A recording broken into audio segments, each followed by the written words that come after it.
మన ప్రభువైన యేసుక్రీస్తు నామంలో అనుదిన దైవ కృపా కార్యక్రమం ద్వారా దేవుని మాటలు వింటున్న మీ అందరికీ హృదయపూర్వక వందనాలు తెలియజేస్తూ ఉన్నాం. నిశ్చయంగా ఈ మాటలు వింటున్న మిమ్మల్ని నా దేవుడు దీవించునుగాక. ఆమేన్. యెహోవా యందు భయభక్తులు కలిగి ఉంటే కలిగే ఆశీర్వాదాలు పరిశుద్ధ గ్రంథంలో అనేకంగా రాయబడి ఉన్నాయి. కీర్తనల గ్రంథం 128వ అధ్యాయం 4వ వాక్యంలో యెహోవా యందు భయభక్తులు కలవాడు ఎలాగూ ఆశీర్వదింపబడును అని రాయబడి ఉంది. ఎలా ఆశీర్వదించబడతారు అని మనం ఆలోచన చేస్తే, ద్రాక్షావల్లి అయిన యేసయ్యలో నిలిచి ఉంటేనే ఆ ఆశీర్వాదాలన్నీ కూడా మనం పొందుకోగలుగుతాం.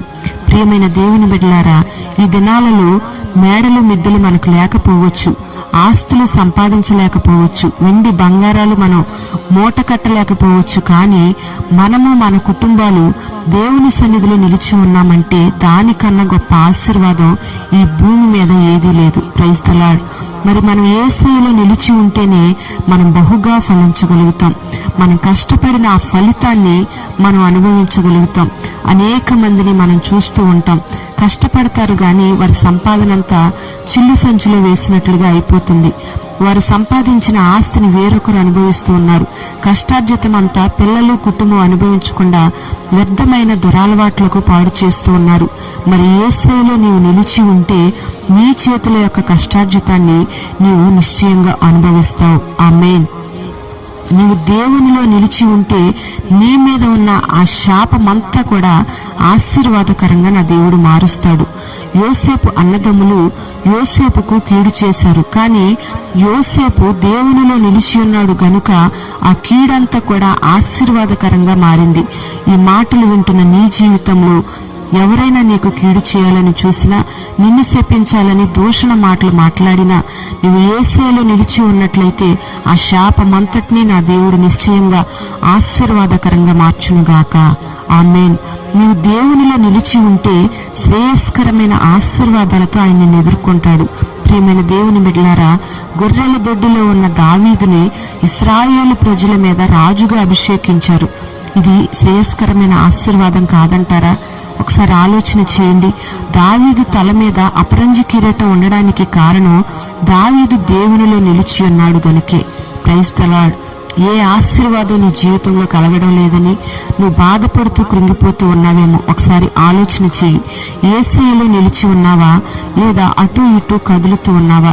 మరి శ్రేయస్కరమైన ఆశీర్వాదాన్ని నీవు అనుభవించాలి అంటే నిశ్చయంగా నీవు ఆయనలో నిలిచి ఉండాలి. అప్పుడు శ్రేష్టమైన ఆశీర్వాదాలను నా దేవుడు నిశ్చయంగా నీకు అనుగ్రహిస్తాడు. అంతేకాకుండా ఆయన నిన్ను ఆశీర్వదిస్తే యెహోవా చేత వీళ్ళు ఆశీర్వదించబడ్డారు అని మనుషులందరూ కూడా చెప్పుకునేటట్లుగా శాశ్వతమైన ఆశీర్వాదాలని నా దేవుడు నీకు అనుగ్రహిస్తాడు. ఈ మాటలు వింటున్న నీ జీవితంలో కొన్ని ఆశీర్వాదాలు ఆలస్యమవుతున్నాయేమో, నువ్వు బాధపడుతూ ఉన్నావేమో. ఆ ఆలస్యాన్ని నీ జీవితంలో శాశ్వతమైన ఆశీర్వాదంగా నా దేవుడు మార్చబోతూ ఉన్నాడు. మరి నీవు ఆలస్యం చేయకుండా, తొట్టిల్లకుండా యేసయ్యలో నీవు నిలిచి ఉంటే ఎలాగన నువ్వు దీవించబడతావు. ఆమేన్. ఈ ఆశీర్వాదాలన్నీ కూడా నువ్వు పొందుకోగలుగుతావు. మరి దేవుని యందు భయభక్తులు కలిగి దైవికమైన జ్ఞానాన్ని, దేవుని యందు భయభక్తులు కలిగి చెడుతనాన్ని అసహించుకునే మనస్సును, దేవుని యందు భయభక్తులు కలిగి ఎలాగున ఆశీర్వదించబడే ఆ అనుభవాలన్నిటినీ దేవుడి మాటలు వింటున్న మనకందరికీ అనుగ్రహించునుగాక. ఆమేన్. జీవాధిపతి అయిన తండ్రి, నీకు వందనాలు చెల్లిస్తూ ఉన్నాం. నీ యందు భయభక్తులు కలిగి ఉంటే ఎలాగూ దీవించబడతారు అని సెలవిచ్చారు. ఎలా ఆశీర్వదిస్తావో కొన్ని మాటలను మీరు మాకు తెలియపరిచావు. ఈ ఆశీర్వాదాలన్నింటినీ మా అందరి జీవితాల్లో మీరు అనుగ్రహించండి. నీలో నిలిచి ఉండి నీ యందు భయభక్తులు కలిగిన జీవితం చేస్తూ తొట్టిల్లకుండా జీవించే కృపను ఈ మాటలు వింటున్న నీ బిడ్డలందరికీ మీరు అనుగ్రహించండి. పేరు పేరున నీ బిడ్డలను దీవించండి, అవసరతలు తీర్చండి, ఆరోగ్యం దయచేయండి.